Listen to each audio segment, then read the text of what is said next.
High guys welcome back to my new review video साथीहरू। मैले चाहिँ आज नयाँ रिभ्यू भिडियो लिएर उपस्थित भइसकेको छु।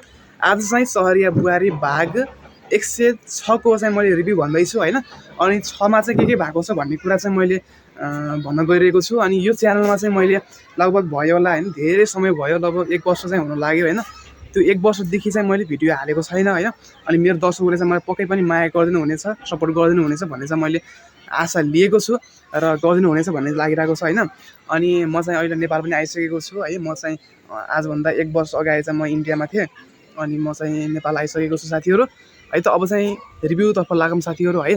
अनि सहरिया बुहारी सिरियलमा चाहिँ के भइरहेको छ भन्दाखेरिमा चाहिँ बसन्तीले बिहे गरेको छ र बसन्तीले चाहिँ आफ्नो श्रीमतीलाई चाहिँ भनेको जस्तो माया दिन सकिरहेको छैन है। अनि कि बिहे नगर्नु थियो होइन, गरिसकेपछि आफ्नो कर्तव्य चाहिँ निर्वाह गर्नुपर्छ क्या होइन। कसैको करकापले कसैको दबाबले चाहिँ बिहे चाहिँ गर्ने हुँदैन नि त होइन, त्यो साथीहरू। अनि बसन्तीले चाहिँ होइन भनेको छ कि मैले चाहिँ अरूको करकापले अथवा हुन्छ नि त अरूको लागि चाहिँ मैले बिहे गरेको, मैले आफ्नो लागि चाहिँ मैले बिहे गरेको होइन भनेर चाहिँ भनेको छ होइन। आफ्नो आमाको लागि चाहिँ मैले बिहे गरेको अथवा मेरो मामाले भन्नुभएको त्यही भएर चाहिँ मैले बिहे गरेको भनेर चाहिँ भनेको छ होइन। अनि तर चाहिँ बसन्तीको अहिलेको नयाँ श्रीमती चाहिँ मलाई एकदम राम्रो लागिरहेको छ साथीहरू है। अनि हाम्रो पुरै दर्शकहरूलाई पनि राम्रो लागिरहेको छ होइन। उनको नाम चाहिँ गीतु हो कि नितु हो है, गीतु हो क्या हो जस्तो लागिरहेको मलाई चाहिँ। अनि गीतु हो होइन। अनि गीतु चाहिँ राम्रो लाग्यो होइन। सहरको मान्छे होइन, गाउँमा चाहिँ प्रायः जस्तो बिहे गरेर आउँदैनन् अहिलेको समयमा मान्छेहरूले होइन, सहरमै होइन। अनि आफ्नो लाइफस्टाइल लिएर होइन, लाइफस्टाइलसँग जिउने गर्छन् मान्छेहरू प्रायः जस्तो है। अनि तर त्यो गीतु चाहिँ होइन, अनि त्यस्तो लाइफस्टाइललाई छोडेर पनि होइन गाउँमा चाहिँ त्यो साडीहरू धोती चोलोहरू लगाएर घाँस दाउरा गर्ने होइन, त्यो सोचेर चाहिँ उसले बिहे गरेको छ गाउँमा होइन। तर गाउँमा बिहे गरेर पनि माया दिनु सक्नु पऱ्यो नि त होइन बसन्तीले। बसन्ती चाहिँ त्यो मधुसँग चाहिँ लागिरहेको छ बाहिर बाहिर होइन। अनि हुनसक्छ होइन अब बसन्तीको चाहिँ बिहे हुनुभन्दा अगाडि चाहिँ होइन गर्लफ्रेन्ड हुनसक्छ, त्यो मधु भन्ने केटी चाहिँ गर्लफ्रेन्ड हुनसक्छ अथवा ज्ञानु भन्ने केटी चाहिँ गर्लफ्रेन्ड हुनसक्छ होइन। तर तिनीहरूलाई अब छोडिदिनु पऱ्यो क्या, उसले चाहिँ चटक्कै छोडेर होइन। अनि त्यो गीतुलाई चाहिँ माया गर्नु पऱ्यो क्या साथीहरू होइन, त्यो हो नि त।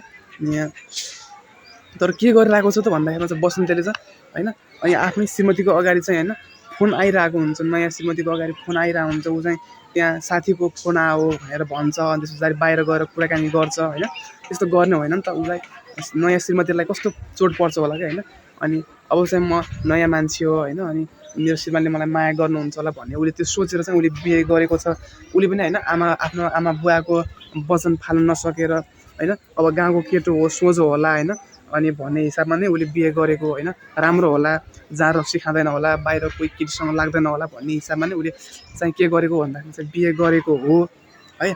अनि श्रीमान चाहिँ होइन जस्तो होइन, बाहिर केटी चाहिँ खेलाउँदै हिँड्दै गर्ने जस्तो अथवा हुन्छ नि बाहिर केटी चाहिँ बनाएर हिँड्ने भएपछि होइन उसलाई चाहिँ कस्तो लाग्छ होला क्या होइन। भर्खरै बिहे गरेको छ होइन, उसको आमा बाउलाई कस्तो लाग्छ होला होइन। उसको आमा बाउले भनेका छन् कि मेरो छोरीलाई चाहिँ रुवाउने खालको अवस्था नल्याउनु र तपाईँले चाहिँ अनि भनेर चाहिँ भनेको छ होइन। उसको पनि त्यो एउटा ऊ छ नि त होइन, एउटा चाहिँ इज्जत हुन्छ, एउटा चाहिँ आफ्नो आमा बुवाको आँखाबाट आँसु नझरोस् अनि भन्ने चाहिँ एउटा चाहना हुन्छ होइन। त्यो चाहना चाहिँ बसन्तीले त होइन तोड्न खोजिरहेको जस्तो लागिरहेको छ साथीहरू है। अनि कुनै समयमा चाहिँ बसन्ती चाहिँ होइन एकदम राम्रो रियल क्यारेक्टर होइन, एकदम बुझ्ने खालको क्यारेक्टर जस्तो हामीलाई चाहिँ लाग्थ्यो। तर आज आएर चाहिँ त्यो क्यारेक्टर चाहिँ कस्तो लागिरहेको छ भन्दाखेरिमा चाहिँ होइन हामीलाई नै रिस उठ्न लागिसक्यो कि होइन। बसन्तीले त्यस्तो गर्नु हुँदैन नि त होइन। उसले चाहिँ बिहे गरेको छ होइन। हामीले चाहिँ त्यो सहरिया बुहारी सिरियल हामी किन हेर्छौँ त? बसन्तीको कारणले हेर्छौँ, मधुको कारणले गर्दा हेर्थ्यौँ पहिले। तर अहिले चाहिँ हामी एकतर्फी भएका छौँ, बसन्तीको कारणले गर्दा हेरिरहेको छौँ होइन। अनि मधु पनि होइन बिचमा चाहिँ बसन्तीसँग बिहे गर्छु गर्छु भनेर चाहिँ होइन, अनि बिहे गरेन। अब भोलि चाहिँ हामीले बिहे गर्नु छ भन्दाखेरिमा चाहिँ मधुले चाहिँ म हजुरसँग बिहे गर्न सक्दैन, अझै टाइम भएको छैन हजुरसँग बिहे गर्ने, अनि हजुरसँग मैले बिहे गर्ने हो भने त मलाई अप्ठ्यारो पर्न सक्छ अथवा यता चाहिँ उसले चाहिँ भनेको हुन्छ क्या। त्यही भएर चाहिँ मधुले चाहिँ बिहे गर्दैन है। अनि बिहे नगरिसकेपछि अनि बसन्ती चाहिँ एकदम रुन्छ। अनि त्यस पछाडि मधुसँग बिताएका ती पलहरूलाई सम्झिँदै आँखाबाट आँसु झार्दै होइन ऊ एउटा पागल जस्तो भइरहेको हुन्छ। त्यति बेला चाहिँ ज्ञानु आउँछ, ज्ञानुले सहायता गर्छ होइन।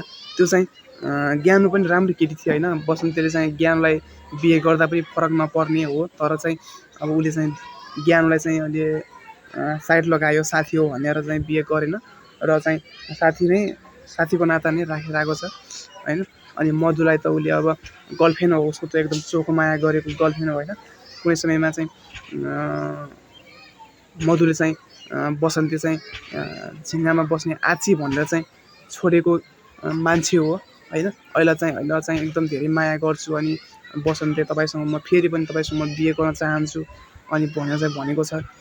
पहिला चाहिँ छेक्ने कोही पनि थिएन, न बसन्तीको आमाले छेक्न सक्थ्यो, न त्यो सौतिनी आमा मधुको सौतिनी आमाले पनि हार खाइसकेकी थिए। कामदेव भन्ने, इन्द्रे भन्ने होइन, अनि त्यस पछाडि काका भन्ने सबलाई साइड लगाइसकेका थिए, तर पनि उसले बिहे गरेन।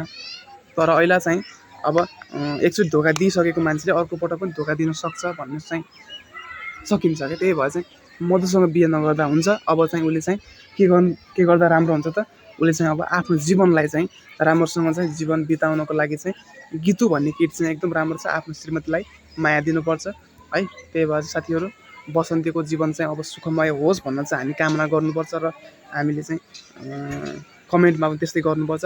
अनि गीतुलाई चाहिँ माया गर्नुपर्छ भनेर चाहिँ भन्नुपर्छ है त। अनि अहिले आएर चाहिँ हामीलाई चाहिँ कस्तो कुरा चाहिँ पत्ता लागिरहेछ भन्दाखेरि चाहिँ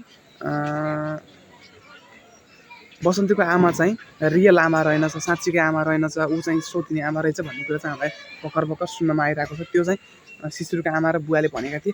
शिशिर पनि जसले शिशिरले चाहिँ आमा बुवा भनिरहेको छ त्यो आमा बुवा चाहिँ नभएर तिनीहरू पनि कोही सानो बच्चा चाहिँ होइन पालेको जस्तो चाहिँ हामीलाई भनेको थियो कि होइन। त्यो चाहिँ हामीलाई सुन्नमा आइरहेको छ। तर के कुरा हो, गाँठी कुरा चाहिँ के हो साथीहरू होइन, अझै पनि हामी हेर्न बाँकी नै छ। त्यो भाग चाहिँ कतिमा हेर्न बाँकी छ भन्दाखेरि चाहिँ भाग 107 भागमा चाहिँ हामी हेर्न बाँकी नै छ साथीहरू होइन। अनि मेरो चाहिँ 2वटा च्यानल छ, 2वटा च्यानलमा चाहिँ मैले सरिया बुहारी सिरियलको रिभ्यू, त्यसपछि टोरी सिरियलको रिभ्यू होइन, हरेक सिरियलको चाहिँ मैले हरेक दिन चाहिँ रिभ्यूहरू बनाउँदै हाल्दै गरेँ चाहिँ मेरो काम हुन्छ। हजुरलाई चाहिँ इन्टरटेनिङ दिने काम हुन्छ होइन। मैले भनेको चाहिँ साँच्चीकै मिल्छ भन्ने पनि छैन। कुनै कुरामा मैले केही नराम्रो भन्न सक्छु अथवा केही कुरा त्रुटि हुनसक्छ, त्यसलाई तपाईँहरूले म्यानेज गर्नु होला होइन। अनि हजुरले चाहिँ एउटा इन्टरटेनिङ, हजुरलाई चाहिँ एउटा खुसी मिलोस्, हजुरलाई हेर्न चाहिँ राम्रो लागोस्, मजा आओस् हेर्नको लागि भनेर चाहिँ मैले यो भिडियोहरू बनाउने गर्छु। त्यसलाई अन्यथा नराम्रो नलिनु होला भन्न चाहन्छु। अनि त्यही हो साथीहरू। अनि यो च्यानलमा पनि सरिया बुहारी सिरियलका रिभ्यूहरू आउनेछन् र अर्को च्यानलमा पनि सरिया बुहारी सिरियलका रिभ्यूहरू आउनेछन् र आगामी भागमा चाहिँ भिडियोहरू आइराख्नेछन् अबका दिनहरूमा चाहिँ। अनि तपाईँहरूले चाहिँ माया गरिदिनु होला भन्न चाहन्छु र सपोर्ट गर्नु होला। आजको भिडियो तपाईँलाई कस्तो लाग्यो त्यस्तै प्रतिक्रिया दिन नभुल्नु होला है। अनि भोलि पनि यस्तो नयाँ भिडियोको साथमा उपस्थित हुने बाचा गर्दै आजलाई हजुरबाट म छुट्टिन्छु। अहिले चाहिँ बाई बाई है त।